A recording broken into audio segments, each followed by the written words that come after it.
안녕하세요. 상위 1%의 여유 방송 시작하겠습니다. 매수 기회를 놓친 개미들이 일제히 매수에 나섰다. 키움증권의 홈 트레이딩 시스템과 모바일 트레이딩 시스템은 오전 9시 5분부터 10시 15분까지 1시간 10분 동안 먹통이 됐다. 개장 초 입금 수요가 한꺼번에 몰리다 보니 입금 처리가 다소 지연되는 현상이 나타났다. 주가 급락으로 개인 투자자들의 주식 매수 수요가 몰린 데 따른 것으로 추정된다. 이게 최근에 나온 기사들을 정리를 한 그런 내용이거든요. 급락을 하면 시중의 유동성으로 개인들이 지수를 끌어올리는 이런 기현상들이 최근에 많이 발생을 하고 있습니다. 지수는 개인들이 저가에서 방어를 하고 있지만 뉴욕 시장은 녹록지 않은 그런 장세를 펼쳐질 것으로 예상을 하고 있습니다. 최근에 텍사스 등 미국의 코로나 확산 정도가 우려했던 이상으로 발생을 하고, 그리고 지난번에 그 파월 의장의 기자회견 내용들이 시장을 많이 실망을 시키고, 당분간 이러한 그 주식에서 셋업 현상이 다음 주에도 이어갈 것으로 전망이 된다. 이런 이야기고요. 파월 의장의 이야기를 이제 2022년까지 경기가 좋지 않을 것이다, 이런 이야기를 했고, 바로 이제 진화에 나선 도널드 트럼프 미국 대통령이 연준의 경기 전망은 잘못됐다며 진화에 나섰지만 연준의 코로나19 대유행 이후 경기 회복 전망에 대한 회의적인 시각에 대한 자세한 설명과 추가적인 정책 필요성 등이 나올 수 있기 때문이다. 이제 다음 주 이제 화요일하고 수요일 날 파월 의장이 미 의회 증언이 지금 예정돼 있습니다. 요거는 이제 나스닥 월봉을 현재 보고 있습니다. 최근에 이제 나타난 캔들이 월봉상 요거거든요. 만 이상까지 상승을 했다가 지금 윗꼬리를 길게 달고 이렇게 떨어진 그런 모습이고요. 마치 이제 윗꼬리가 많이 나왔을 때, 요때가 이제 고점이었다. 이때 이후에 이제 3월 달에 거의 급락을 보인 이런 상황이 발생을 했습니다. 단지 이제 이때는 음봉이었고, 현재는 아직까지 양봉의 캔들을 유지하고 있어서 이게 아직까지는 추세적으로 이게 급락을 한다 이렇게 판단하기는 상당히 힘든 상황이고요. 우리가 희망적으로 이게 이제 양봉의 캔들, 그러니까 시가를 월봉상 깨지 않은 그런 지점까지는 일단 시장의 가능성이 있다, 이렇게 추정을 할 수 있겠습니다. 나스닥 지수는 우리 코스피나 코스닥 지수에 직접적으로 영향을 주기 때문에 제가 이제 저점 3월달 이후에 로켓처럼 급등을 했다. 이번 달에도 이때 꽤 잘 갔어요. 만 이상까지. 하지만 현재 상황은 좀 윗꼬리가 나와서 일부 그 셋업 현상, 차익 물량이 일부 나왔다, 이렇게 생각을 하고, 추가적으로 이 그 윗꼬리를 전부 메우는 이런 캔들이 다시 나와야 되는데, 이럴 가능성은 다소 많지 않다, 이렇게 생각할 수가 있습니다. 그 이유 중에 하나가 이제 다음 달, 다다음 달 해서 제일 중요한 게 이제 팬데믹의 극복, 경기를 리오픈한다 이슈 때문에 급등을 했었는데, 지금 최근에 아까 기사에서도 어떤 코로나 확산 상황을 지켜봐야 되겠다, 이런 의견이 생겼고요. 그 다음에 경기의 어떤 V자 회복을 강조했던 트럼프 대통령과는 달리 미국 연준에서는 2020년까지 22년까지 미국 경기가 회복이 더딜 것이다, 이런 이야기를 했었거든요. 그래서 경기 회복과 어떤 그 V자 반등의 이야기들이 시장에서 여러 의견들이 나오면서 좀 자신을 좀 잃어가는 그런 상황이고요. 더 중요한 거는 이제 대선 이슈에 따라서 지금 바이든 후보가 트럼프를 2자릿수 이상으로 앞선다는 그런 여러 여론 결과가 결국은 대선 불확실성 때문에 다소 그 장을 상방으로 이끄기보다는 여기서 어떤 횡보의 그런 가능성이 많아지고 있다, 이렇게 얘기를 할 수 있겠습니다. 이제 금요일장에서도 이거 요것도 이제 이 아마존이거든요. 아마존인데 요건도 나스닥 지수와 똑같이 윗꼬리가 나오면서 하락을 했습니다. 월봉이고요.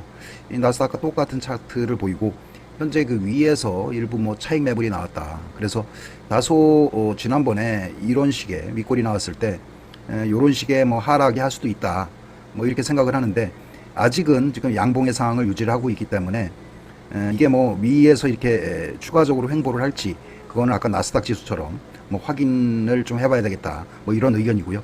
지금 주말에 이렇게 보면 목요일 날 급락을 했던 그 항공주가 반등을 했습니다. 이게 뭐 보잉이 11% 상승을 하고 그 다음에 뭐 엔비디아, 뭐 페이스북 이런 것들이 일부 뭐 상승을 하는 뭐 그런 상황이 발생을 했는데 여기서 보면 뭐 상승 종목들이 대부분 유나이티드 항공, 그 다음에 크루즈, 그 다음에 항공그룹 뭐 이런 기업들이 많이 상승을 했어요.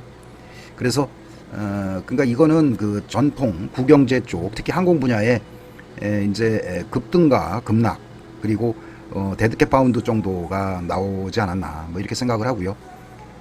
지금 그 테슬라 뭐 이런 종목도 한번 확인을 해보겠습니다. 우리나라 뭐 전기차 관련해서도 뭐 중요한 의미를 지니고 있기 때문에 한번 추세를 뭐 파악해보는 거는 굉장히 의미가 있다 이렇게 볼 수가 있거든요. 이것도 월봉으로 한번 확인 한번 해보겠습니다. 이것도 이제 윗꼬리는 나왔는데 다른 것보다 윗꼬리 길이가 그렇게 크지 않는 뭐 그런 상황이고요. 그래서 이것도 어떤 그 뉴욕 증시의 어떤 상승과 하락에 뭐 영향을 받고 있다 뭐 이렇게 볼 수가 있습니다. 요거는 이제 달러 지수인데요. 달러 지수가 지금 요거는 월봉상 아래 꼬리 이렇게 단 뭐 그런 상황이거든요. 그래서 뭐 급등을 하던가 뭐 이런 일은 없는데 상승의 가능성을 지금 열어주고 있습니다. 그래서 혹시 전에처럼 달러 유동성에 어떤 문제가 있을 수 있겠다 뭐 이런 생각을 일부 할 수도 있겠습니다. 하지만 그 달러 유동성은 6월 11일 지난주에 좀 일부 상승을 한 것으로 뭐 그렇게 나와 있습니다. 하지만 그 한 10일까지 11%대까지 상승을 했다가 최근에 5.5일까지 하락을 하고 다시 일부 뭐 반등을 한 뭐 그런 상황인데 추세적으로 하이힐드 채권 이쪽 스프레드는 하향세를 현재 유지하고 있다 이렇게 볼 수가 있고요. 요건 이제 테드 스프레드인데 요거는 그 리보 금리로 어떤 국가 간 달러 유동성 공급에 뭐 필요한 이자를 지금 감안을 한 건데 지금 한때 뭐 1.4까지 갔다가 지금 뭐 상당히 떨어지고 있는 이런 상황이고 해서 전반적으로 보면 달러 유동성에는 큰 문제가 없다 이렇게 보여지고요. 아까 그 달러 지수가 일부 상승을 하고 있지만 시중에 달러 유동성이 3월처럼 유동성 리스크로 인해서 안전자산이나 뭐 위험자산을 매도할 그런 리스크는 없다 이렇게 볼 수가 있겠습니다. 이제 지난주에 보면 코스피는 한 2%대 하락을 했고 코스닥은 한 1.45% 하락을 해서 종가 기준에서 코스피는 2132, 그 다음에 코스닥은 746을 뭐 기록을 했습니다. 이때 이제 10시 정도 뭐 그 급락 시에 그 수급 주체를 이렇게 보면 이 개인이 제일 많이 샀어요. 그날도 개인이 한 5,500억 정도 매수를 했고 외국인하고 기관이 두 개 합쳐서 한 5천억 이상을 지금 매도를 한 뭐 그런 상황이었고 금요일 날은 개인만 매수를 한 뭐 그런 시장이었다. 근데 코스닥은 외국인이 한 1292억 매수를 했고 개인과 기관은 일부 매도를 보인 뭐 그런 상황이거든요.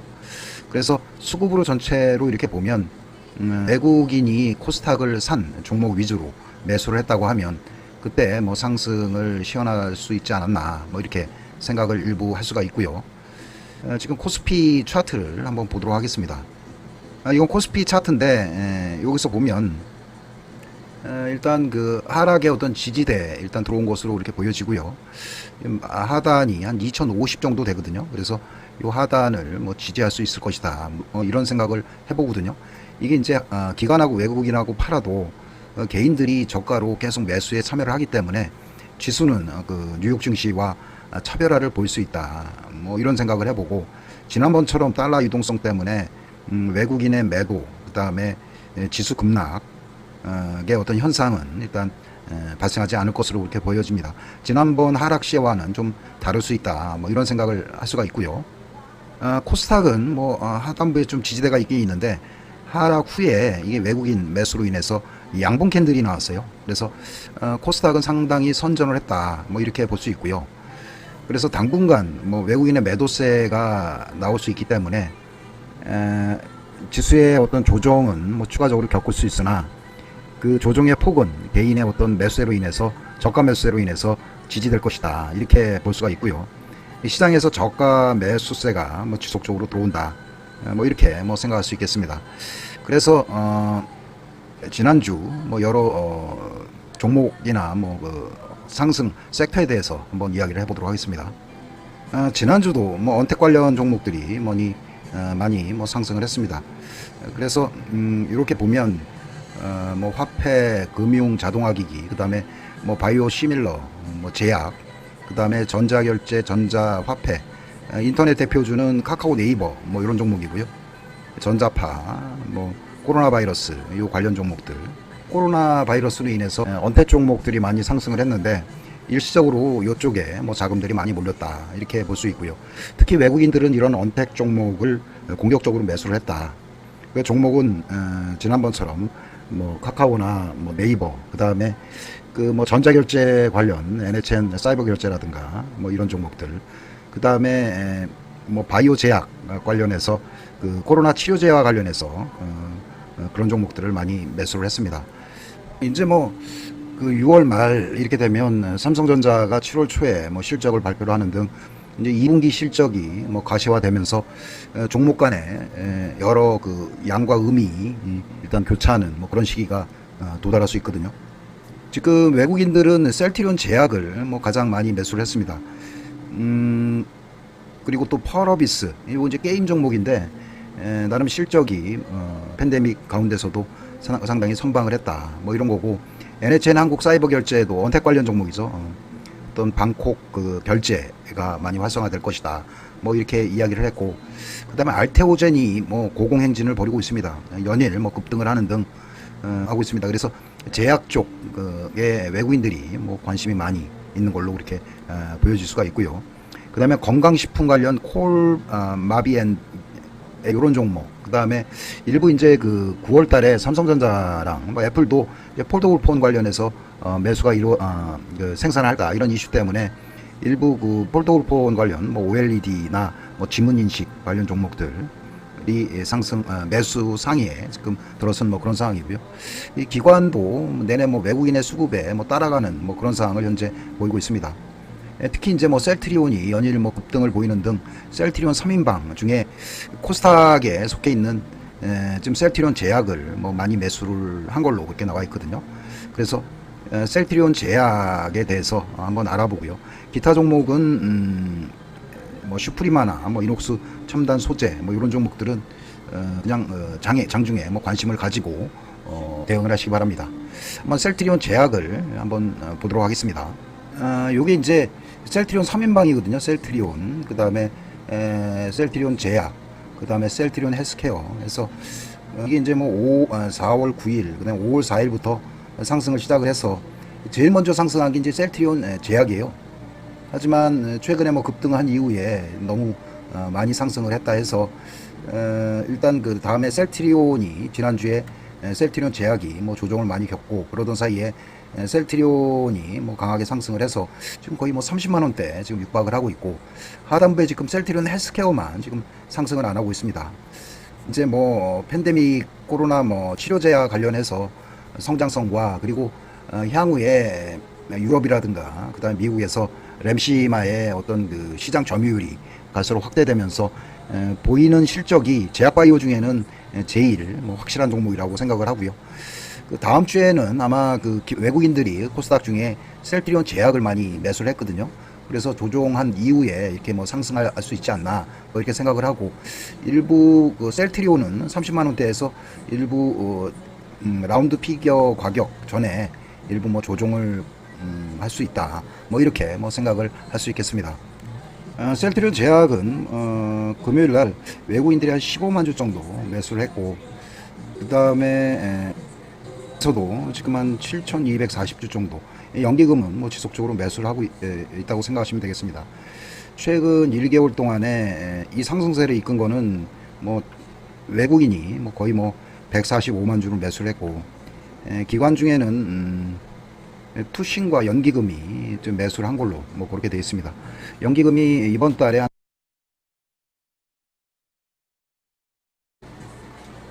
연기금이 이번 달에 한 32,000주 정도 매수를 했고요.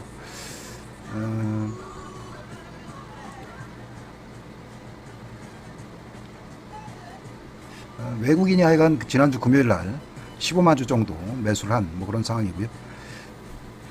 대신에 그 셀트리온 헬스케어는 이렇게 보면 목요일 날 뭐 음봉을 깊게 입었고, 그 다음에 뭐 기관이나 뭐 이런 쪽에서는 매수세가 뭐 상대적으로 약한 뭐 그런 상황이라고 생각을 하고요. 그러니까 이제 다음 주에 과연 어떤 종목이 상승을 하느냐, 그런 것들을 이렇게 보면 일단은 셀트리온은 30만 원이 돌파가 돼야 되고, 그 다음에 셀트리온 헬스케어보다는 셀트리온 제약이 나름 선방이 가능한 뭐 그런 상황이라고 생각을 합니다. 헬스케어 이렇게 보면 외국인 지분율이 뭐 급격하게 뭐 높아진다던가 뭐 그런 상황은 아닌 것 같고요. 기관들은 계속 매물을 내놓는 뭐 그런 상황이 발생을 하고 있거든요. 아까 보니까 뭐 금융투자에서 뭐 지속적으로 매물을 내놓는 뭐 그런 상황이거든요. 그러니까 이제 뭐 기관들이 이렇게 뭐 6월 4일부터 셀트리온에 대해서는 이제 매수를 많이 했는데, 지난 주말에는 좀 기관하고 외국인들이 매도를 하면서 투신만 일부 매수를 하고 개인들이 좀 많이 매수를 했어요, 셀트리온. 그래서 셀트리온은 일단 30만 원을 좀 돌파한 이후에 좀 지지 모습을 보이고, 아직까지 뭐 보유하지 않은 분들은 이게 뭐 35만 원 아니면 뭐 50만 원 이상도 뭐 갈 수 있다고 생각을 합니다. 단 이제 다음 주는 좀 조정을 겪을 수 있다. 그래서 이제 셀트리온보다는 셀트리온 삼형제 중에 셀트리온 제약이 뭐 수급상 좀 유리하다고 그렇게 볼 수가 있겠습니다. 다음 주는 그 셀트리온 제약 위주로 뭐 공략이 가능하다 이렇게 생각을 합니다. 지난주에 뭐 고점에서 일부 조정을 겪었다 이렇게 생각을 하고, 대신에 지난주 금요일 날 좀 색다른 좀 수급을 보였습니다. 지분율, 외국인들의 지분율이 7.89로 지분율이 소폭 확대가 됐고, 그다음 기관도 뭐 소량이나마 매수에 참여한 뭐 그런 상황이거든요. 그래서 전고점이 14만 2,500원이거든요. 그래서 요게 이제 5일선을 지금 강하게 뚫는 그런 상황이 발생을 했고, 다음 주 초에 좀 눌림이 있다고 하면 상승으로 뭐 전환될 수 있다 뭐 이렇게 생각을 하고, 전고점 14만 2,500원은 충분히 돌파가 가능하다 이렇게 보도록 하겠습니다. 그러니까 시간이 좀 늦었는데요, 뭐 즐거운 하루 되시고요. 감사합니다.